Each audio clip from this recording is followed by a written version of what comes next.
तो हेलो दोस्तों, आप सब कैसे हैं? दोस्तों, आप सबके बीच में मैं फिर से आ चुका हूँ बहुत ही ज़बरदस्त भोजपुरी लोकगीत लेकर, जो कि बहुत ही खतरनाक है सॉन्ग है, जो कि अभी ट्रेंडिंग कर रहा है। उस पर मैं भोजपुरी, बिल्कुल भोजपुरी देसी अंदाज में लेकर आया हूँ। तो चलिए, टाइम को बर्बाद ना करते हैं, मुखड़ा को शुरू करते हैं। नइखे काते तोहार छुए के जवानी हई हमरो इसी बाबू महल खानदानी।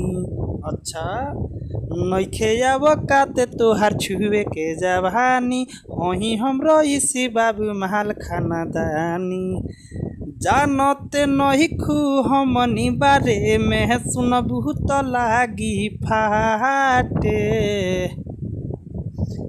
सौवे के चढ़ी में सुनहर छौड़ी 6 करोड़ के माले बाटे।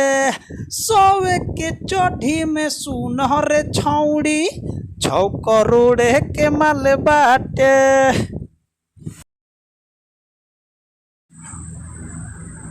करे दीवाना बा सारा जमाना। घूमे निशान से लेके हई महारादाना। करे दीवाना बा सारा जमाना।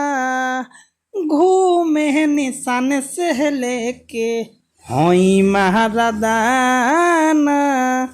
लागते बाहर फटी चर जैसन लगल तू डिंगे हाके। सौवे के चढ़ी में सुनहर छौड़ी 6 करोड़ के माले बाटे। सौवे के चढ़ी में सुनहर छौड़ी 6 करोड़ के माले बाटे। तो दोस्तों, इस गाने को आपको लास्ट अंतरा चाहिए तो आप हमें संपर्क जरूर कीजिएगा। उचित रेट में आपको लास्ट अंतरा प्रोवाइड किया जाएगा। दोस्तों, अगर यह वीडियो आप सबको अच्छा लगे तो वीडियो को ज़्यादा से ज़्यादा शेयर कीजिएगा। हमारे चैनल पर नए तो चैनल को सब्सक्राइब जरूर कीजिएगा। ओके, मिलते हैं फिर नेक्स्ट वीडियो। By by.